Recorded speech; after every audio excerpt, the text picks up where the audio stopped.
Chloe, great to have you here again. Thank you for having me again. Pleasure. And we had a chat like this, but it was through Zoom during the pandemic in June 2021. And now finally we get the chance to speak in person. Yes. I have a lot of questions, and you're also an interviewer. You do a lot of you do the RA exchange, so you interview a lot of guests. But before we go into these practical questions, I wanted to ask you what inspires you these days for both your music and your work as a journalist. I find a lot of inspiration in things outside of music. I read a lot. Like, I'm a very avid reader, and I'm like constantly finding inspiration in the books that I'm reading.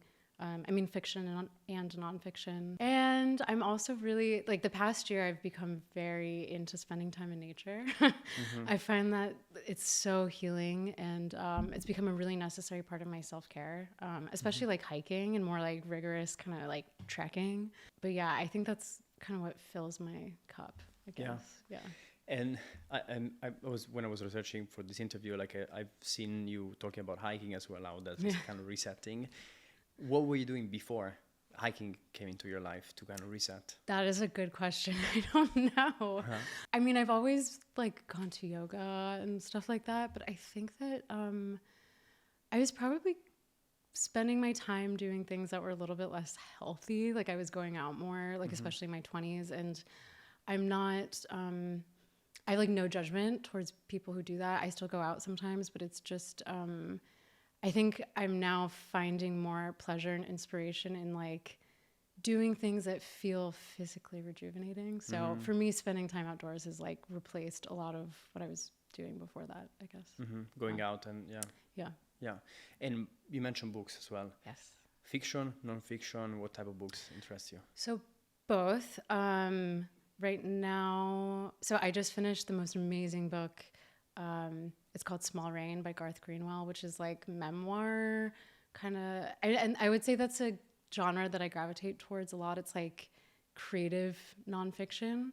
But I also read some more like nonfiction books. Like, I'm reading this book right now about neoliberalism, which is kind of intense, but I like having something on the side that's also kind of more, like speaking to like, current events and politics. Just a quick word before we go back to the interview. Thank you so much for watching or listening to the podcast. I'm Joseph, and this is the HoS Sound Studio. If you enjoy this content, please consider liking and commenting on this very episode, and also following us on the platform where you listen to or you watch the podcast, but also follow us on social media. If you have suggestions of guests that you really would like us to interview, see the link in the description. There's a form where you can submit suggestions for guests, and also if you have questions for them. Once again, thanks so much for watching and listening to the podcast. We love what we do. I hope to see you soon on a dance floor. Do you have any book in the last maybe a year or so that really touched you in some way or gave you some learnings that now you are a part of your life? One book that stuck with me for years is probably one of my favorite books of all time is Close to the Knives by David Wojnarowicz, who has passed away. He died of AIDS.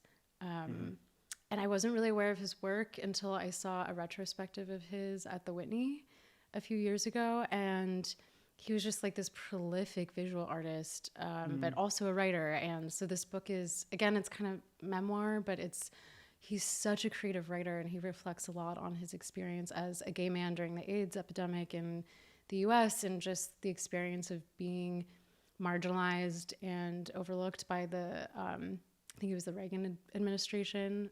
Sorry, I feel like this interview is becoming about politics, but it was interesting to you. Like, I'm happy to go in there. But I think it was just so beautiful, so moving, his way with words, but then also just like the perspective that he gives. I really recommend that to everybody. Yeah. What's the name of the book again? Close to the Knives. Close to the Knives. And actually, all of my track names come from my favorite books. I will like. Wow. Yes, okay. I keep like a notes app page in my phone, and so anytime I come across a phrase or like phrasing that really resonates with me, I'll write it down. And so like my last EP that came out was all taken from like titles of books that I love, or passages that I really love. Which is the one, so that's not your Cello EP, right? That's Sorry, the Cello album. my last techno EP. Last techno EP. Yes. So Blueprint or? Yes, Blueprints. Okay. Yes, Yeah. yeah. Okay, interesting. And how do you keep notes? Like, how do you take notes for books? Like, do you try to synthesize them, summarize them, or you just take things that for you speak? Like, I don't know, you have a name that for you resonates, or a concept that you write it in a separate place? Yeah, I mean, it's like there's no strategy or like organization. It's basically just like a running list on my phone. I have this one page called, I called it vocabulary at first. I started it like years ago, and I'd write new words, but then it became a place where I'd also write down phrases that, or like turns of phrase that I found really beautiful, or like interesting uses of words. And so I just kind of keep adding to this list that's like hundreds and hundreds and hundreds of words long. And so I'll always look back at that when I'm looking for inspiration for like track titles, or even just, I don't know, like inspiration for my own writing. Yeah. And interesting. So, for example, so this list is also kind of becoming a part of your creative practice. So, in a way, it inspires your creative practice. Yeah. Or sometimes you create music and then you seek a title from the list, right? Yes. Yeah. How does your creative practice in general looks like? For example, like, do you have ritual? Do you have a way to maybe let's focus on music, on your music making. Okay. How does it look like? I wish that music making was more of a regular part of my life, because unfortunately it's not something I can do every day, since I'm also a writer, journalist. But you know, when I do find the time to do it, there isn't really like a ritual. It's more just, sometimes I'll like burn some incense or something like that. But I really try to like put my phone away and go in with like an intention of something that I want to work on. And for the periods of time when I do have like some time available to go to the studio, usually it's like if I have a couple of weeks that are slower with other work, I just try to like be as focused on it as possible and work without distraction. But there isn't really like a formula, or sorry, a formula, or yeah, there's no formula. I would actually like to introduce some more like some more ritual into it. Yeah, because I mean, you're a music journalist, you work for Array, you do The Exchange, you also do Tresor Expansion, you DJ yourself, you produce, you play cello now. Yeah. It's a lot of things. And how does a week for Chloe Lula look like right now? I guess, okay, so like this past week, for example, I mean, I'm in the fortunate position with my job where I can kind of be working, like I don't have to go into the office every day. So if I'm on the road for a gig, I can work while I'm on the road, just like editing or like doing emails or whatever I have to do. So, you know, I'll usually like get up, go to the gym or yoga, and then I'm usually doing emails and stuff related to RA. I'll travel for a gig. And then like this past weekend, I traveled back from my gig on Saturday night, and then I went straight to the studio because I'm producing an AV show right now with the cello and then with this visual artist. So I went straight from the airport to film this thing with him because we're like working on the lighting design and stuff. And so we were doing that until like 4 a.m. And that's kind of the pace at which I live. It's a little intense, but I just really love everything that I do. So you want to do everything? Yeah. And so it's not for everybody. I don't recommend it for everybody. Yeah. Don't try this at home. Yeah. Yeah. And the AV show is from your latest album? Yes. Yeah. Okay. So you're pairing with a performance and also like visuals. Yeah. Super cool. Yeah. I don't know how much I can reveal yet, but I'm working with a designer who's so talented, Tim Novikov. And he does really more like set design. So it's not just visuals. Like we're also working a lot with like just the mood and even like, you know, how it changes the atmosphere to have like some water on the floor and like mist and like to really transport people into like a different landscape. So yeah, we'll see what happens. Wow. Yeah. You haven't announced it publicly yet, so no. Yeah. Okay. So we wait. I'm not gonna ask you more questions yet. And when you look at your music and production, you can talk about like the cello experience in the latest album. I want to talk about that in a moment. But how do you feel when you create music? You started producing 3-4 years ago, or at least releasing 4 years ago. How do you feel when you make a track compared to when you, for example, when you are DJing or performing? I mean, the experience of DJing is so energizing. And, you know, whereas working in the studio is really more meditative. And even the experience of making music for the dance floor versus making like ambient neoclassical music is so different for me. Anytime I have in the studio is very like, I usually find very healing. Like it's just very peaceful. It's a time to just like, even if I'm just like fucking around with sound design or whatever, it's it really calms my nervous system. And I found that to be even more true of working with the cello. And that's actually why I think why it's resonated so much more with me the last couple of years is because I'm usually not even looking at a screen at all. Like I am just playing my instrument and I have a microphone, and so I'll set up a recording in the background and then I'll just kind of play. And it's just like being able to take a break from like my head and the world or expectations that something's supposed to like feel a certain way. So yeah, I guess quite a contrast from being in a club space, but I love them both, just like in different ways. Different experience. And like, for example, you mentioned it's meditative and somehow it's resetting as well to play the cello, for example, record the cello session without the screen. How do you feel physically, and what happens into your head? Do you space out? Are you still thinking, but you think differently about your life?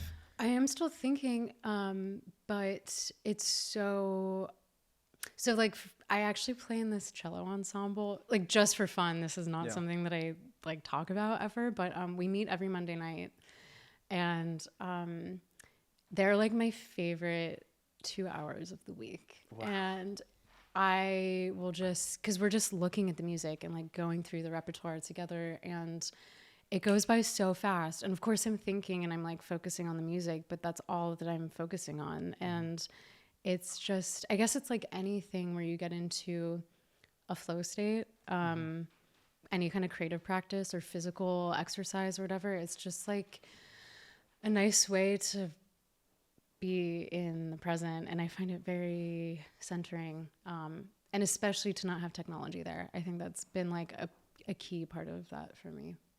That's why it feels like probably breaks patterns as well of your normal life, where you work a lot on your laptop, constantly. Exactly. Like, I mean, you need to use your phone as well to live and to exist, to communicate with the world. And it's the opposite. It's like you're taking your meditation retreat every Monday for 2 hours. Yes. Yeah. When did you start with the ensemble? It's probably been about 2 years now. And it's like we're all around the same age, and it's just fun. And like afterwards we'll go out and get pizza and like have a drink or whatever. And like it's also a way for me to, like, I'm working on music for more instruments than just like solo cello. And so I'm like kind of starting to try things out to compose for this group. So it's just like a fun space where the stakes are really low, and I feel like it's important to have something like that. Yeah. No expectations, I guess. Like there's no plan behind it. There's no grand plan. Yeah. Did that path inform your latest album on Aries, like which is made with cello? I actually think the ensemble came after I started working on the album. The album really came from I started learning the cello when I was 8, and I played really seriously for about 10 years. When you were in US? Yeah, I started playing when I was 8 and did like the really serious conservatory music school thing until I was 18. And everyone I was playing with went on to be a professional musician, and that was kind of like the expectation in the world that I was in. And I just like became really disenchanted with classical music and like the strict like traditional classical music world. So I just didn't touch the cello at all for like more than 10 years, and got into electronic music. So the album really came from me just wanting to like experiment with playing the cello again, because I really had like, it's almost like I had lost my relationship with it. And so I was just kind of playing for myself and recording things. And then I found that I really enjoyed it again. And so I was just looking for like a group of people who could kind of support me with that. And so that's how the ensemble came about. And yeah, I'm so thankful I found it. Yeah. Yeah, for sure. Especially like when, as you say, like it's your best 2 hours of the week. It's like time for you to do something you really enjoy. Yeah. No purpose other than that moment. Yes. And just really enjoying it. Yeah. Yeah. And I read in another interview, you were talking about the latest album with the cello and your experience, and you talk about recontextualization of the cello. So neoclassical, you can call it sometimes neoclassical music. Tell me more about that, because what you have done with the album, I've listened to it, really beautiful. It feels like a soundtrack for a movie. And there is some electronic processing, at least, right, that you use throughout the album, the tracks. And what is recontextualization for you in this sense? I guess what I mean is that, you know, so in the classical music world, it's so dogmatic. Like you are taught a specific way to play things. Like there's specific repertoire that you learn, and it's very rigid. And I think that's mostly what I was really like hating towards the end. And I didn't know that there was any other way to really play the instrument, because that's all that I knew.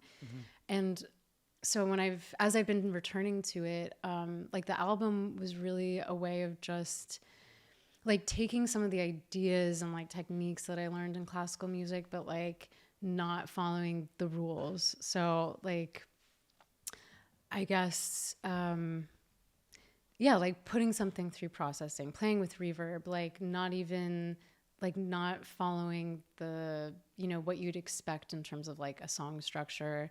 So I've done some work recently with the artist Billy Boltiel, who's like a more kind of avant-garde artist. And he wrote this piece for me to play where he asked that I hit the wrong note intentionally, and like then kind of take my time finding the correct pitch, like things that, they're like the opposite of what you would do in a classical context. And I just find it more interesting.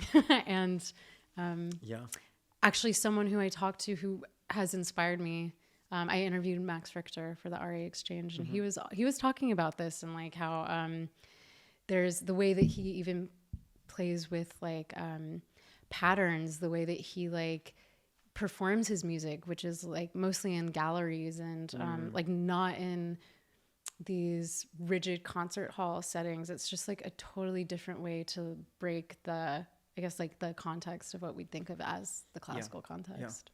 When it's so interesting, when I started studying electronic music more than 10 years ago, I remember the professor was telling us that in his view, at least, like the electronic music generated from the futurism movement, I think of like Italian, like 1950s, if I'm not mistaken. And the whole idea was they wanted to create something that was made for the future, that was breaking all the canons. So they would just basically show up into stages, like theater stages where normally a normal concert would be held, and then start playing instruments with the wrong notes, or just not playing instruments, just like using something to create percussions from a table or from a wall or for something. They were breaking instruments on the stage, and this feels also like something similar, like like no wave music. Exactly. Totally. Noise or And just sorry, I'm getting excited now. Please. Because when you mentioned the soundtrack, I like one of my favorite ever composers is Johan Johansson. Sadly passed away, but his score for the movie Mandy was like mind blowing to me, especially the beginning and like the beginning of the movie.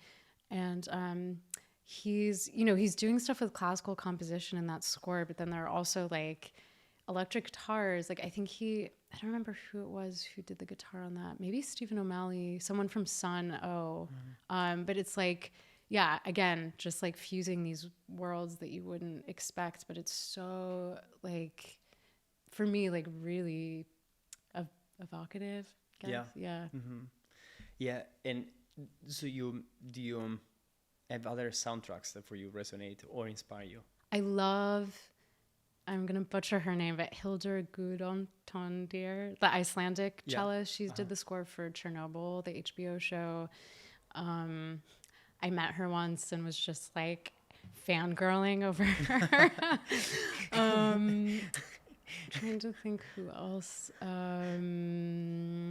I love Mika Levy. I think they're just like incredibly talented and have the kind of musical career that I like really admire. Like they're just so versatile, can do like punk, neoclassical, like, but it's all just excellence. And their score for, oh God, what was the movie that just came out this last year? It's like about Auschwitz.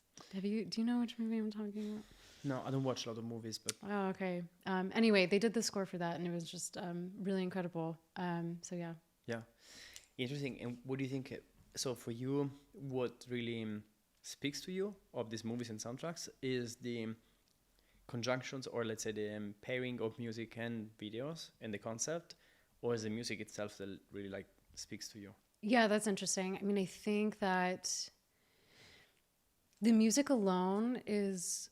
obviously, in my mind, very good. Like, for example, the Chernobyl soundtrack I just mentioned, it's, you know, it's like this fusion of electroacoustic music or sound, I guess, and more like classical instrumental music. But I don't think it would be as powerful without the images, like without the imagery. Like there are moments in the film or in the TV show Chernobyl, maybe you've seen it, maybe not. Okay, I really recommend it. It's very good. It's like a limited run series. But if you were to watch it without the music, it wouldn't have like nearly the same impact. And also, and vice versa. It's just maybe because I'm a very visual person and I always have been, but yeah, there's something about the audio visual like format that is... creates a lot of emotional connection as well. Yeah. It definitely enhances if it's well done. It's incredible. Yeah. Have you thought about for yourself to actually try or give it a shot at doing scores for movies? Yes, I would. That would be like a dream. And it's funny because I never would have imagined that for myself, like before writing this album or even like a few years ago. But yeah, that would be really cool to end up doing that. And I think my understanding is that it's really hard to get into that world. I was asked to do a score for a theater piece, but that's it so far. So if anyone's listening and has a project for me to score, reach out. Let me know. Yeah. And listen to the album. It's really beautiful. Thanks.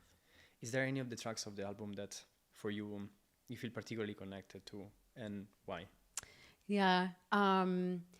There's a song that I called Pretense of Permanence, which I think is like maybe kind of a pretentious name, but I wrote it actually. I did a residency at EMS Studios in Stockholm, and I wrote it during this residency. So I was there for like 10 days over the summer. I guess this was now 2 summers ago. And there was, in the morning I went to the studio and I was just like recording, and I had written a draft of this song, and it was very kind of like, I just wrote it. Like there was no real editing or anything. And in the afternoon, I went to this contemporary art gallery called Artipelag, it's like an hour outside of Stockholm, but it's in this forest, and there's like this sculpture garden that you can walk through, and just like really beautiful architecture, and you're surrounded by trees. And I was listening to what I'd done in the studio that morning and just like taking a walk. And I listened to this song, and I just remember being like, oh my God. Just like it really felt, I don't know, like I was just really happy with it, and it made me feel so peaceful as I was in this setting. And so that one's kind of stuck out to me as like my favorite still. You scored your own life. I scored my life. Yes. A scene of your own life. Yeah. That was about to come. Yeah. That's beautiful. Yeah. Especially I think like if I can really feel what you seem to have felt, like in terms of like connecting to the moment you just made a track, and somehow coincidentally you're just walking around, and then it speaks to you. It kind of like creates really the score and the soundtrack of that moment. Yeah. And I'm sure, you know, people who produce music probably have this experience all the time where you're listening to it and you're like, oh yeah. But I think it was just like, especially the setting that made it. Yeah, for sure. Special. And other tracks of yours, the more techno, club-oriented stuff, any other track that for you speaks to you still, you feel very connected to, and why? I'm really happy with the tracks from the Blueprint EP that came out.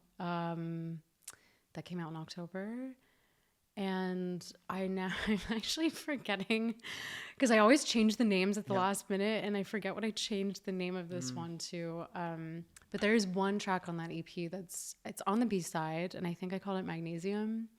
I changed it from something else, but it's like a little bit more hypnotic and loopy. And I remember when I made that, and I was just like, oh yeah. And I think it's actually in a way the same vibe as the classical song, not classical, it's more ambient song that I was just talking about, but it's just very like atmospheric and hypnotic. Very cool. Do you play a lot of your stuff now that when you are DJing? Not so much. This has been a process I've been trying to refine, like more and more. I'm playing my music and I'm playing unreleased music in my sets. I think that I wasn't really feeling confident enough about my productions until like the last year or so to really bring them into my DJ sets. But it's definitely a goal in the next few months to play music that's like mostly just mine. So yeah, I mean, it takes time as well, right? Yeah, you're doing so many things as well. Yeah. Have you ever had yet a moment where you played one of your tracks and then you saw the reaction of people live? Yeah, no, it's great. Yeah. And how was that for you? Like, how did you feel? Did that change your perception, for example, of the track itself in terms of confidence? Perhaps before you were unsure about the track and you saw the reaction, you're like, fuck, this track is good. Yeah, I think that, it's been a long process of me feeling like I'm a real musician or a real producer. Like for a long time, I just never felt confident in myself. And so being able to play something that's mine and see people react to it is like, oh, okay, maybe I can do, it's not like I don't know anything.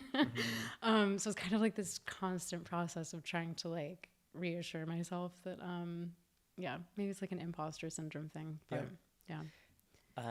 And is that adjusting? For example, now that you've released few EPs, you put tracks out. Yeah, like slowly, yes. Yeah. But I think it's funny because with writing and journalism, I feel so much more confident. And I think because that was always like, I studied that more formally, and I've had more experience in my day-to-day life where I now feel like I can trust myself with what my intuition and my craft doing that.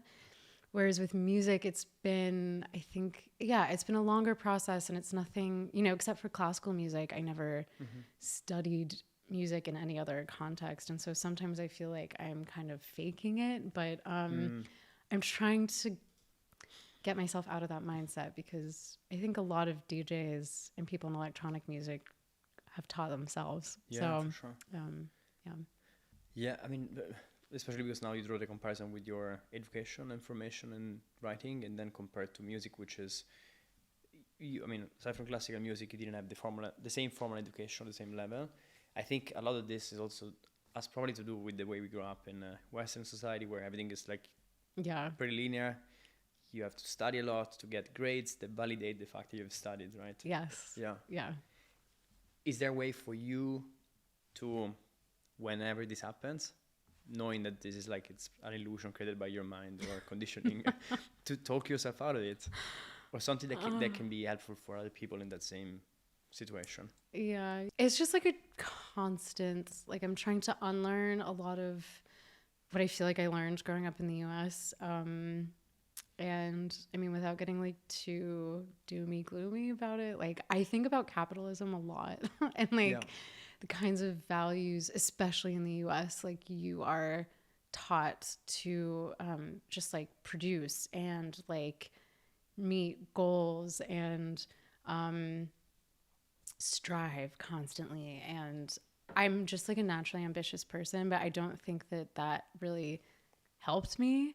And I think that being in Europe and being in Berlin and just being around people who are making art because they love art has been helpful for me, just to like remind myself that I can be patient and enjoy what it is that I'm doing. But it's something like daily that I try to kind of talk myself out of. Yeah. Do you feel free at the moment, like with the tracks you're making, with the music you're making, producing, right? What do you mean by free? For me, they are not conditioned by expectations, for example, from someone else or from yourself, or how the music should be, where the music should go, where the music should lead to, for example, a specific gig or a specific label. Yeah, I try not to think that way with how I produce, because I think then if everyone thought that way, we would all just make like bad art. You know, that being said, obviously it's like I'm influenced to a certain degree, or maybe to a big degree, by like the music that I like and like the artists who I really respect and the labels that I follow. But I try to just make music based on like what feels good to me. Yeah. And so far it's going okay, but yeah, it's not very easy. Like I think for most people it's not the easiest thing to do, to just like kind of isolate yourself from the outside world or the voice in your head. Yeah. Yeah. Do you have, for example, emotions? Like, do the emotions you feel in your daily life, do they influence the way you make music or you create music? Probably. I'm like a very emotional person. I'm a Pisces. I think if I'm feeling really upset by something in my life, I actually find it like impossible to make music a lot of the time or be creative. Like if I'm like really in like an acute state of like sadness or something. But if I'm not in that kind of place, yeah, I do think that it influences me. I think that in general, like I like sounds that tend to be kind of more like melancholic. That's just kind of my vibe. And I think that what I'm feeling definitely will come into my tracks, especially with like the kinds of pads I write or the atmospheres or like the place I want it to transport me. They go into like they influence the way you create music. Yeah, I think so, yeah. Have you had recently, for example, strong emotions, heartbreak, that led you to actually create a beautiful piece of music? Recently, I mean, yeah, heartbreak is is a thing I felt. I think that, you know, the first releases actually that I put out came from being single for the first time in a while. And this was like in my mid-20s. Like I was in a serious relationship with like a really wonderful person. But I think that who's also a musician. And at that point I wasn't making my own music. And I had this idea that what I was supposed to make was supposed to follow this like technique and formula that like my partner at the time, like how he was making music. And it just never really clicked for me. And it wasn't until we split up and I actually went through a really difficult period. I was like relatively new in Berlin, lived by myself for the first time, but that's when I actually started making music. And that's how I like released my first EP. And yeah, so in a way, yeah, it influenced you. Yeah, so it actually was kind of like the push that I needed in a way. And I yeah, it's not always unfortunately that's not always the case with like going through difficult personal times, but there have been moments where it's been actually like a period of creative growth. Yeah, so. For sure. Do you think in that occasion, for example, did the music help you process the emotions or at least let them flow? Yeah, I think so, definitely. Yeah. I think I can't even imagine what at this point what my life would be like without music. Like if I didn't have the ability to like spend time in the studio or even just like listen to music, or it's for me like the only way that I can really like get stuff out. And I think a lot of musicians I talk to feel similarly, or anyone who has a creative practice. I think of like my sister, she and I are completely opposite. So she has like no real,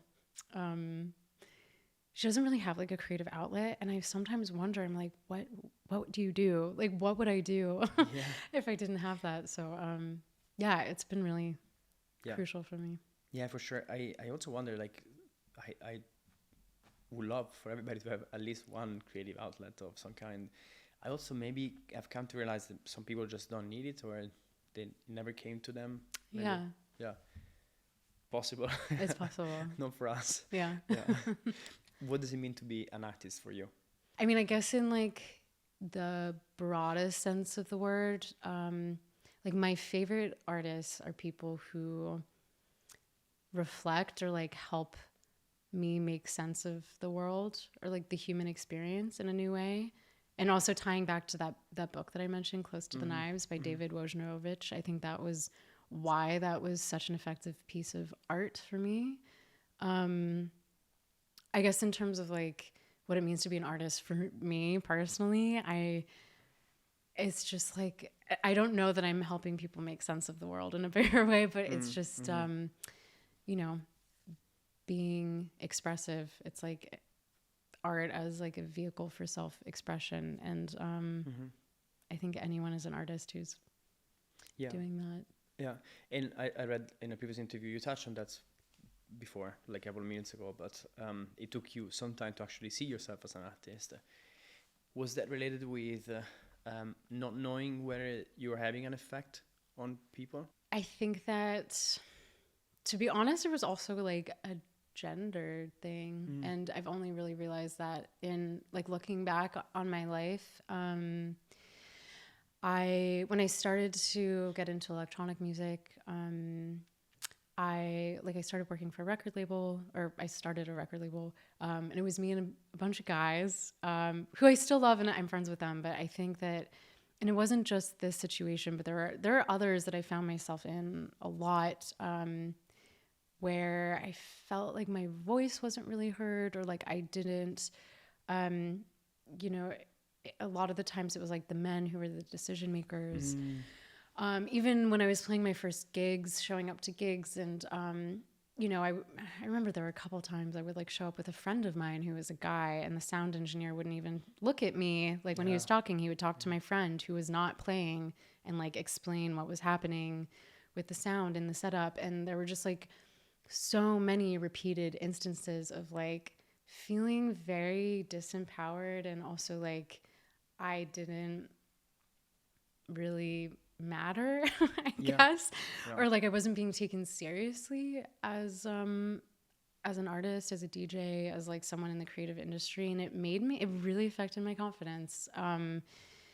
And I think it took me like all of my 20s to grow out of that, and actually to feel like, oh, okay, I do have something to offer. But it was almost like I couldn't feel confident about that until I'd like shown myself that I could do the work. And I don't really get that anymore, and I think it's because I'm more established in my career, but it was a long time of being in a ton of situations like that.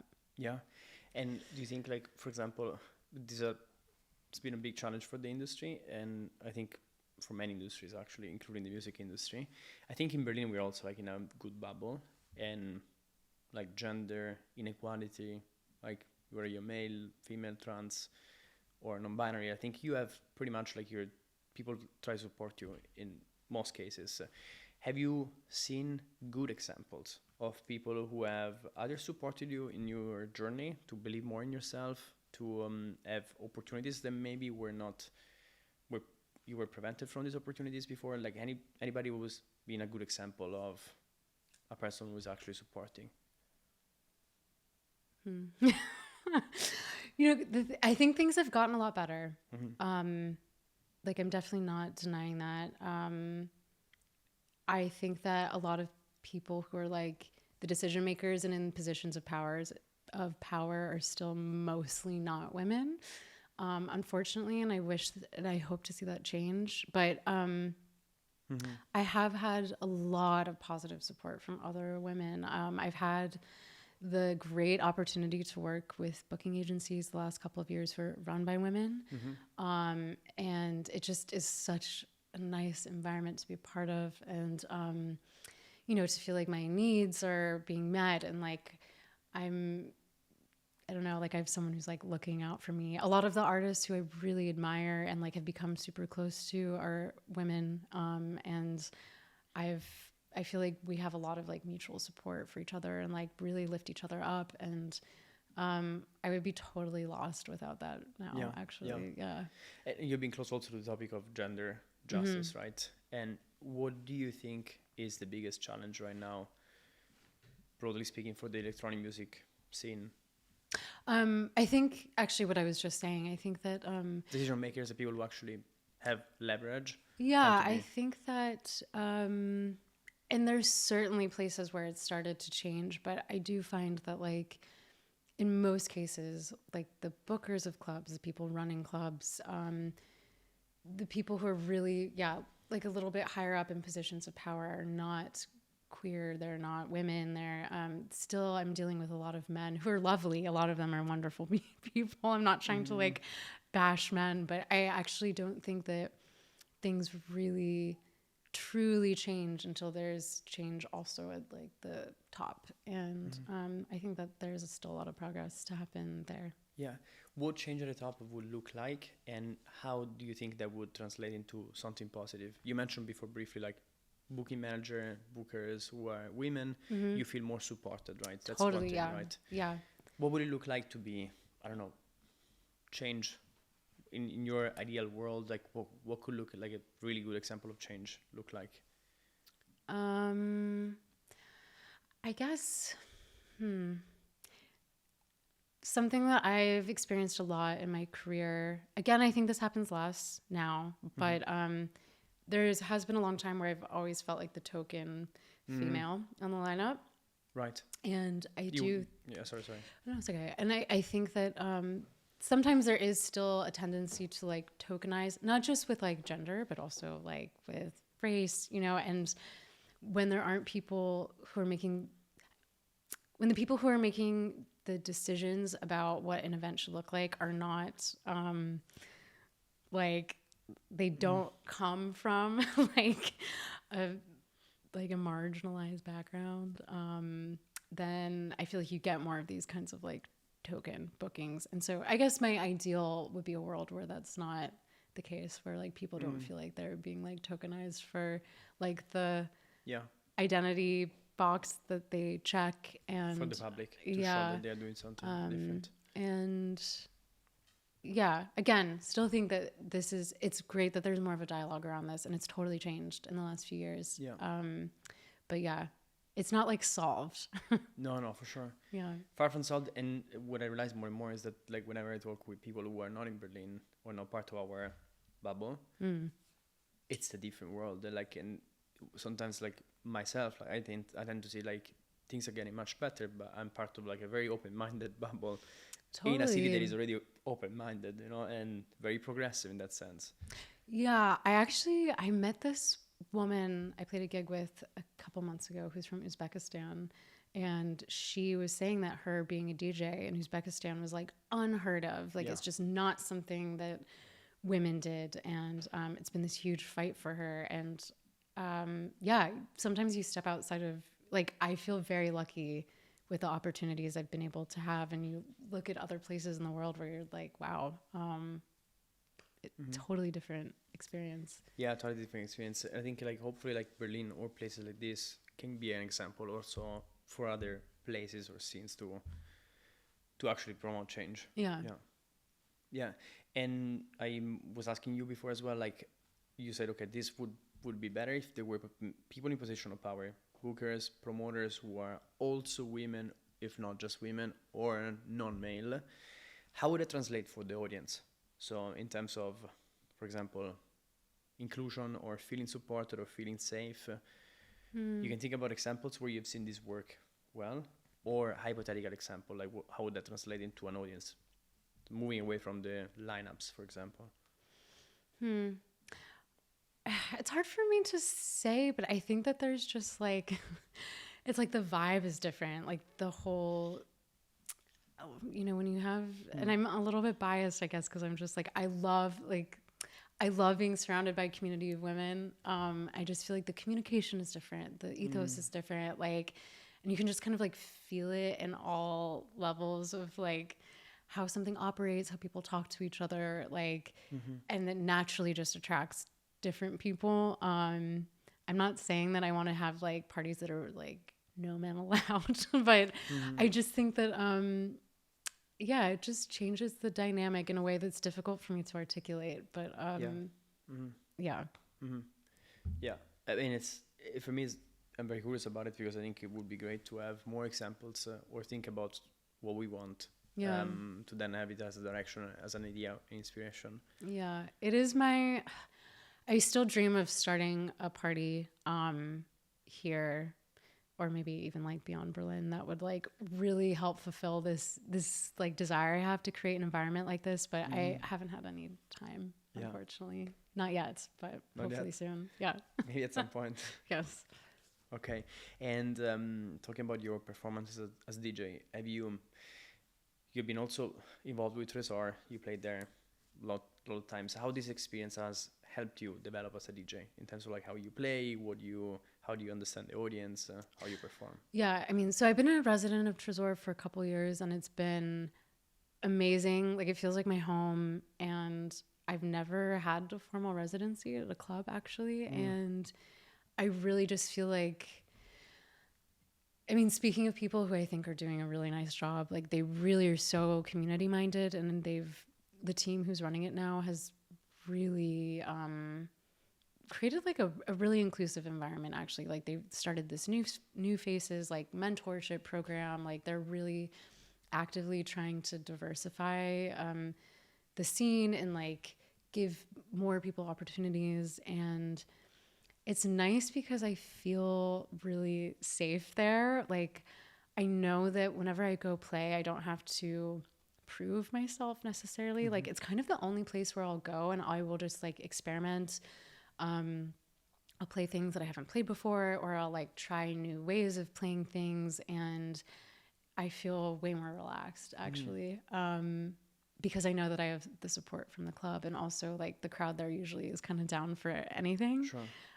So it's really helped me like feel more comfortable as a DJ, just to be able to like know that I have that to come back to. Yeah. Is there something that, for example, the club owners or like the bookers or the people that do the lineups or people you work with from the club, that they do that makes you feel this way? Something you can think of? I think it's the first time I felt like I will pitch them ideas for things that aren't even related to music. Like I actually was the one who approached them to do this. So I produced a podcast for them called Tresor Expansions. Yeah, Expansion. And so it's like I talk to people who are close to the club, but specifically who are really like live in this Berlin, Detroit kind of connection. And so it's that's like a lot of like the ethos of Tresor. But I was the one who pitched the idea to them. And I've never done something like that with a club before, but they're like, yeah. Why not? And I just feel like they're always open to ideas. And I've done other interviews there. I've like done stuff up in Hardwax. Like if I have an idea for a live show I want to do, like that is absolutely the first place I would do it. And they just feel they're very receptive, and it's, Yeah. For your live show. Yeah. Yes. Okay. Got it. Yeah. It seems like it allows you to it's like a container for you to express more of yourself, right? Yeah. Totally. Yeah. It seems like I keep hearing great things about Tresor, especially what people say the new Tresor after the pandemic, how they deal with artists, the bookings that they make, the choices that they make. Great things. Yeah. Seems like I mean, it's a huge institution for techno, obviously, historically, but now it seems has revived its own importance. Totally. Yeah. Like a phoenix from the ashes. I mean, not like it ever died, but I really think it's like totally renewed itself. Yeah. So. Do you remember any challenging, funny, crazy situations of DJing? Not at Tresor, but in general, that you have experienced? Yes. The one that always like I think was probably the most insane was, so I got booked to play Boiler Room a couple years ago, and at the time I was supposed to play a festival like the night beforehand in Lithuania. The Boiler Room I was playing was in Georgia, and my agent at the time was like, I'm sorry, Chloe, you're gonna have to say no to the Boiler Room. Like, it's like physically impossible for you to get from this festival to the Boiler Room gig in time. And I was like, I'm gonna do it. Yeah. I was like, no matter what it takes. And so I played this festival, which was like not even in Vilnius. It was like in the middle of the woods. And there was one flight that I could have possibly taken to get me to this Boiler Room gig. And it wasn't even direct. I had to transfer through Istanbul. And the flight, assuming there were like no delays or anything, I landed at 5:30 a.m. in Georgia. And my set time is 6 a.m. at the club. And it was the last possible like slot before the whole night ended. So they put me as like the last person on the lineup, kind of like praying that I would get there in time. So I play this festival, don't sleep at all, like go to the airport. I'm like really stressed. Travel, it takes 14 hours or something because it's just like this insane like door, like, yeah. And so I land and like I was so anxious the whole time. We do land on time, like miraculously, or maybe 10 minutes late. So I have like 10 minutes then to get to the gig. And at this point I've been up for like 2 days. And the promoters pick me up at the airport and we just drive straight to the club and they're like, okay, go. And they like push me into the middle of the room. And they're like 2,000 people. And I just like walk into the and just start playing. And it was just like probably the most stressful moment of my life. But I was like, oh my God, I cannot believe that actually worked out. Yeah. That is probably still my craziest experience. I can imagine like your brain probably processed this like a couple of days later. You're like, what the fuck happened, you know? Yeah, I just remember being in a state of like physical collapse afterwards. I was so like all the adrenaline left my body, and I was just like, oh my God. Yeah. But yeah. It's also like even more challenging because you went from a festival that is like, of course, super important, but it's not recorded, you know. Yeah. Room, like you're smashed. Everybody would see this thing forever, you know. Yeah. Yeah. Pretty intense. It was intense. Yeah. Were you traveling alone or you had at least someone to support you? No, I was traveling alone. Fuck, yeah. Intense. I made it. How do you enjoy traveling? Like having to travel every week or so? I love it. Like I love being on the road. Yeah. Yeah. You mentioned that you also sometimes work while you're traveling. Do you feel that is okay for you? Like, or it's a bit stressful? For me, it works really well.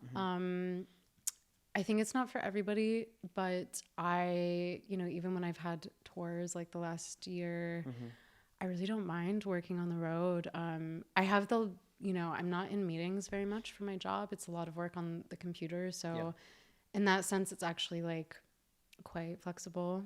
But like one of the things that I've like returning to hiking, when I travel to cool places for gigs, like I always try to tack on a couple of extra days to do like some cool trip. Hiking. And doing it by myself has actually become like one of my greatest joys. I really like it. Probably it's a reset moment. Like it's a me moment for Chloe. Yes. I'm there. Yeah, totally. Time for me. Yeah. That's great. Yeah. And talking about your music journalism and journalism in general, you now produce the Array Exchange. What has been one of your favorite guests so far that really strike? A couple of, even few of them. Okay, my favorites, everyone's been great, but I think my favorites have been Max Richter. Just because like I love his music, and even though I know he's kind of like more like mainstream, but I got to go to his studio to do the interview, which was just like really cool. Incredibly beautiful. Definitely like a life goal of mine. Moby was really cool this past year. Also just because he's like so down to earth and like just a normal person who's really insightful and like self-reflective. And that was cool. Patrick Mason, we talked to AD, and like I felt like it was almost like a therapy session in this great way. Like we just really connected, and like he opened up about like body dysmorphia and like really intense personal stuff. And whenever I have an interview like that, I'm like, whoa, okay, I feel like I've done my job. Yeah. Miss Kitten, another great one. Yeah, no, I feel like really lucky to have interviewed some of the people I've interviewed. Yeah.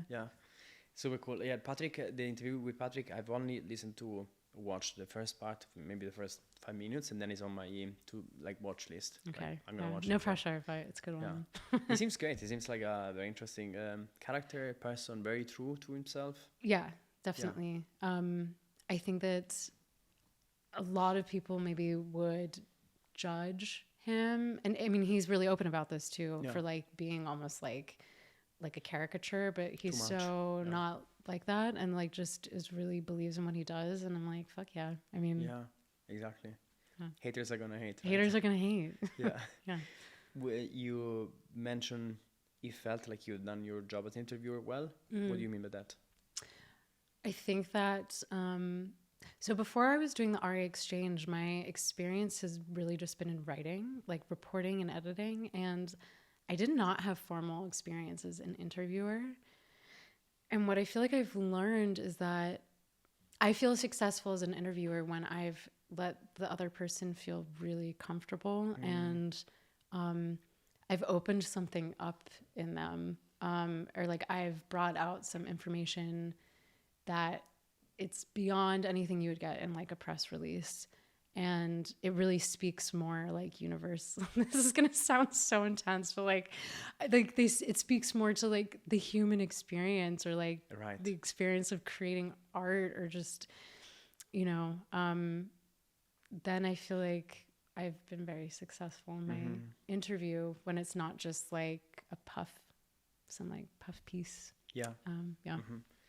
When you discover something about yourself and life from the guest. Yeah, or you just like really connect with somebody. That's why I love what I do. I just like having these moments, and sometimes you get there, sometimes you don't, but well, it's a sign from the universe.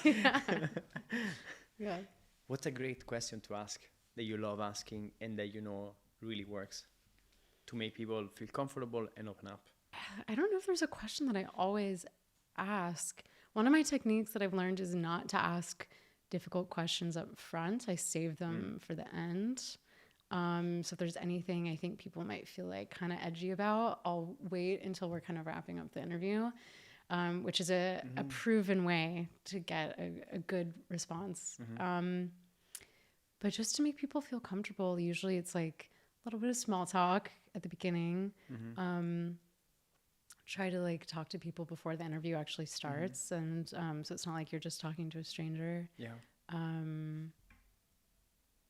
I think that's it's not like any kind of magic potion, but you know this as well from being an interviewer. I guess I'm trying to steal it more to learn. All-time favorite interviewers: Terry Gross, who does Terry NPR, Fresh Air on NPR. So yeah, if anyone's looking for interview tips, listen to Terry. Yeah. I'm trying to remember if I've ever listened, watched any interviews. How does it look like? Her interviews? Oh, her interviews, yes. So yeah, it's not on video, just radio. Okay. And this is like old school American radio. So I think maybe if you've grown up in Europe, you might not know it. But she's been hosting the show since like the 80s. And she still does? She still hosts it, yeah.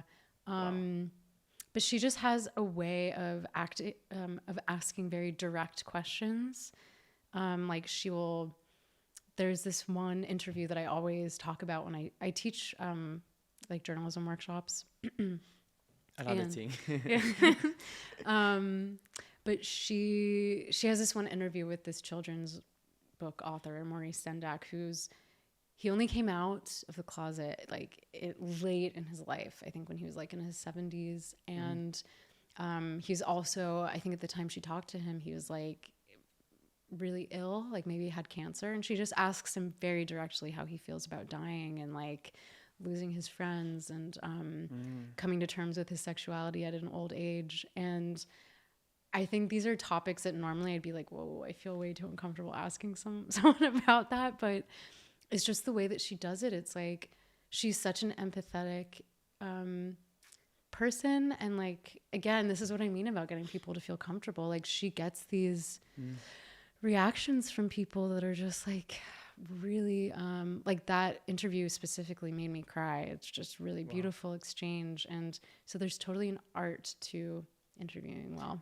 Yeah. Does she also warm up, or she is just really good at communicating and making you feel comfortable?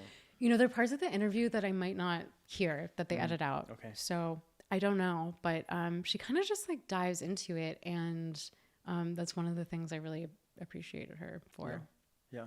I think voice is very important. The way you ask questions, right? Yeah. So you can ask the same thing, same words, but you can get this very different messages. Totally.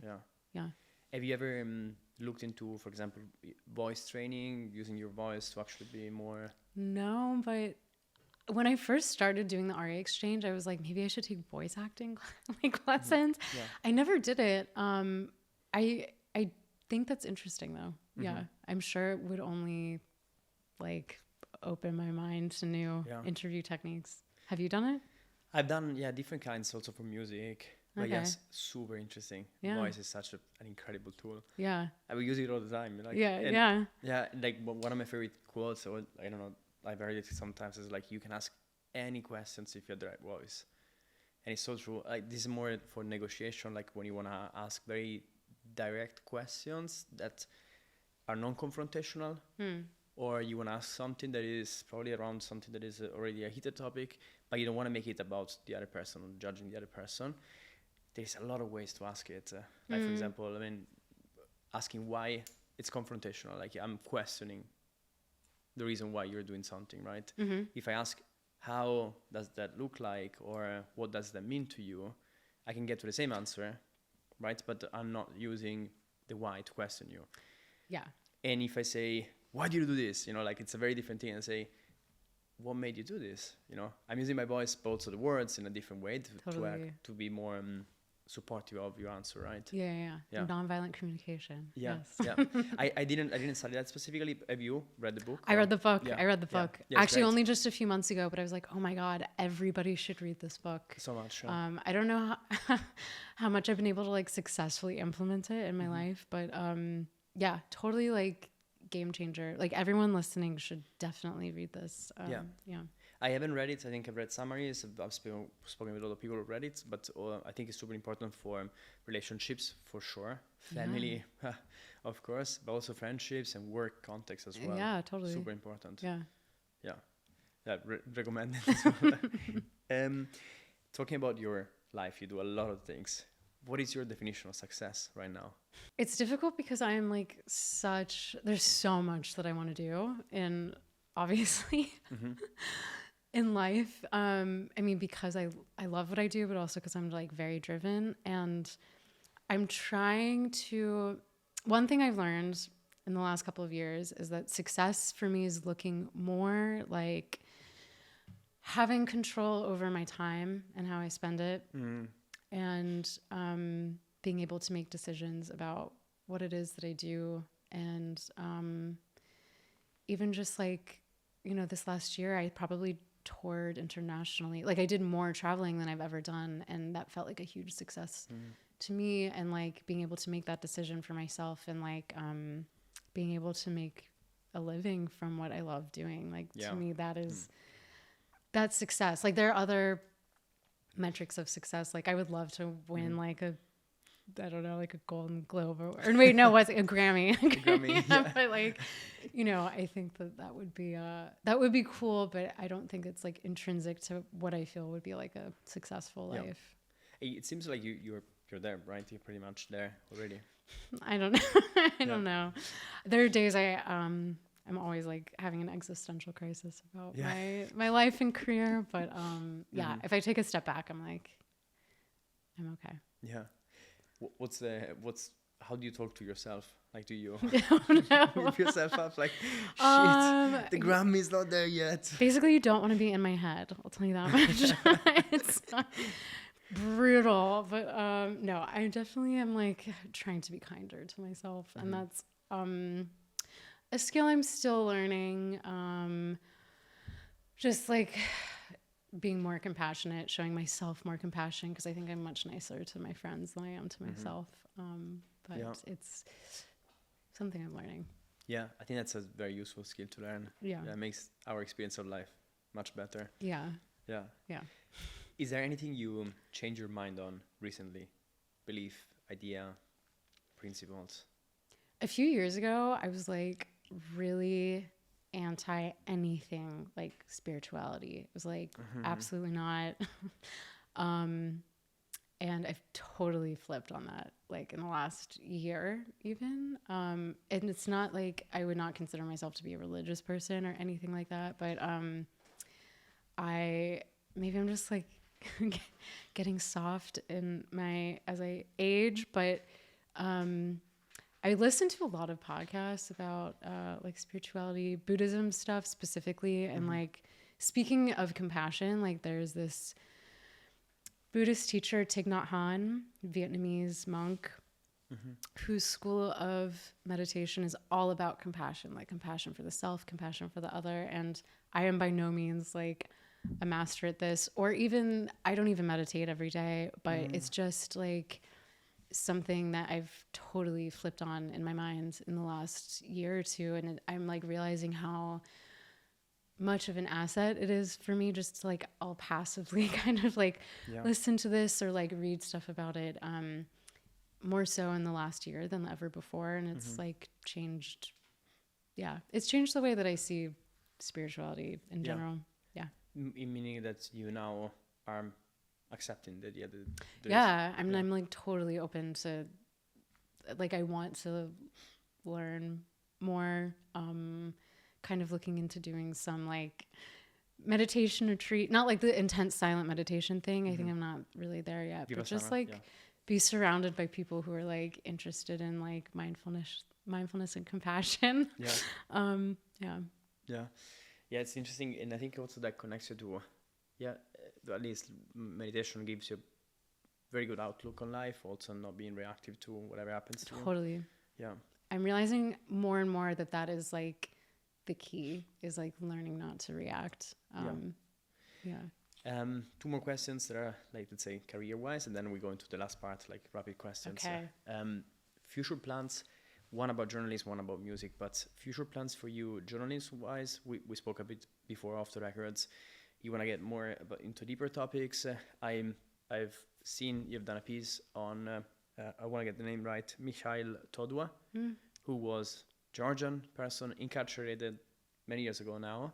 You wrote a piece about how drugs are regarded of in Georgia and how police brutality, I mean, it's kind of like overcompensating and trying to, they're using they're very hard on people who use drugs, even if they're not dealing or are not involved in drugs more seriously. And Mikhail was incarcerated for 10 years, supposedly, right? You wrote a piece that kind of caught fire, and he was also on the back of this piece, was actually freed up. He went to house arrest for a while, and then his time in prison was massively reduced.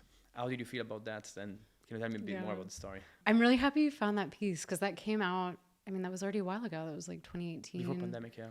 But yeah, it was kind of my first time. I'm really interested in writing about politics and human rights. And